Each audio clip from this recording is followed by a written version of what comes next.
구독, 좋아요, 알림 설정 부탁드리겠습니다. 안녕하세요. 털보이사입니다. 통풍을 여러분께 반복적으로 계속 알려드리고 있습니다.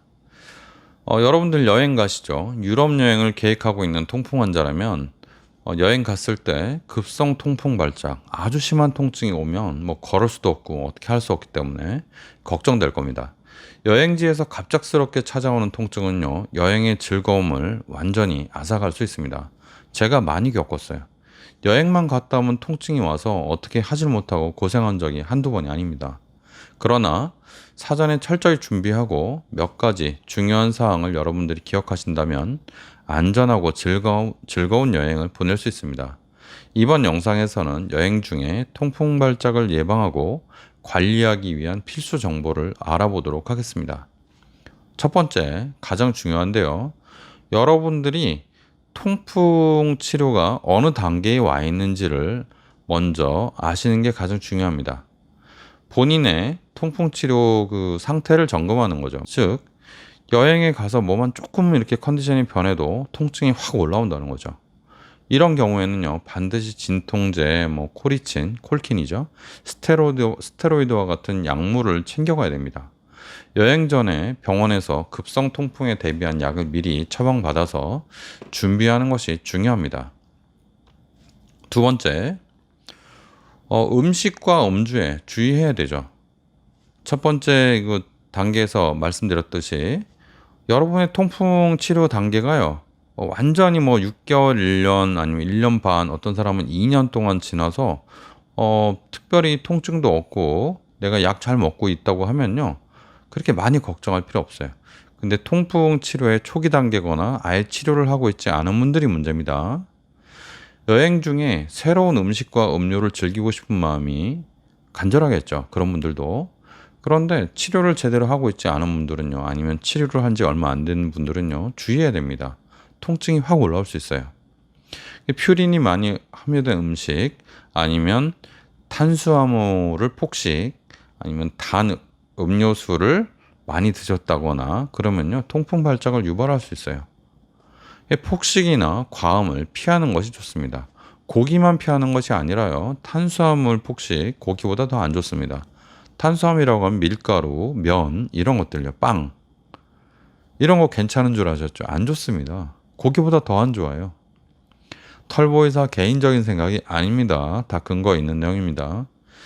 술은 종류에 관계없이 통풍에 악영향을 미칠 수 있습니다. 위스키나 증류주, 소주 이런 건 좀 괜찮다 이렇게 알고 계시는 분이 있는데 그렇지 않고요.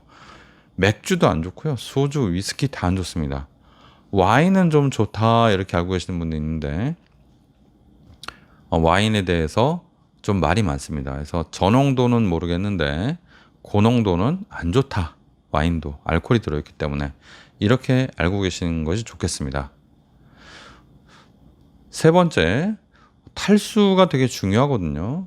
운동도 중요하고요. 그래서 어떤 통풍 환자는요, 탈수가 되거나 관절에 충격이 가면 아파요.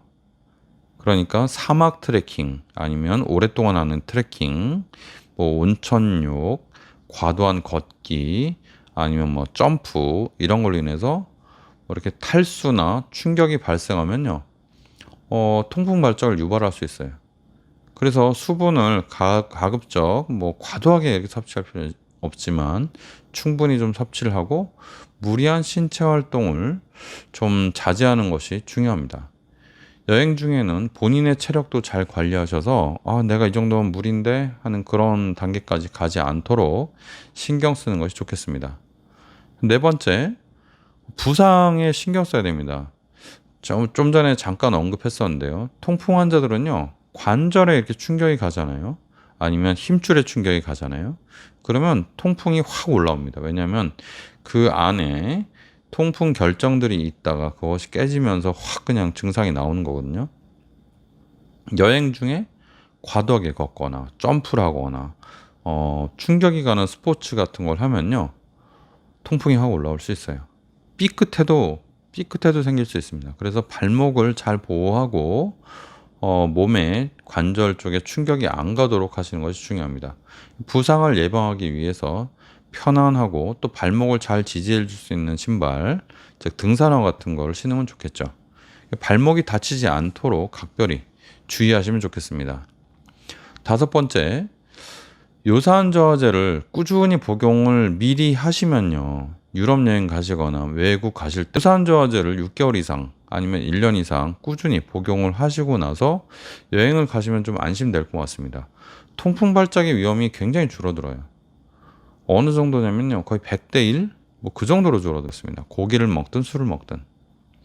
하지만 이런 분들도 만일을 대비해서 비상약, 아플 때 먹는 뭐 콜킨이나 스테로이드 같은 그런 약을 몇 봉지 챙겨가는 것은 좋습니다. 요산 저하제를 통풍 요산 저하제를 꾸준히 복용했던 분들은 여행 중에도 꾸준히 복용하시고 평소와 같이 계속 요산 수치 관리하는 것이 중요합니다. 그래서 오늘의 결론은요.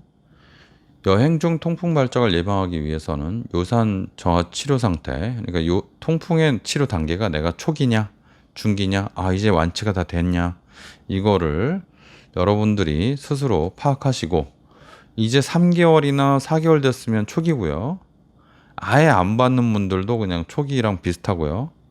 그다음에 6개월이 넘고 한 1년 정도 되면은 제대로 어느 정도 약을 제대로 드시고 관리를 했는데 1년이 넘었다. 그러면은 통풍 발작이 올 가능성이 높지 않기 때문에 대비를 좀 덜 해도 된다.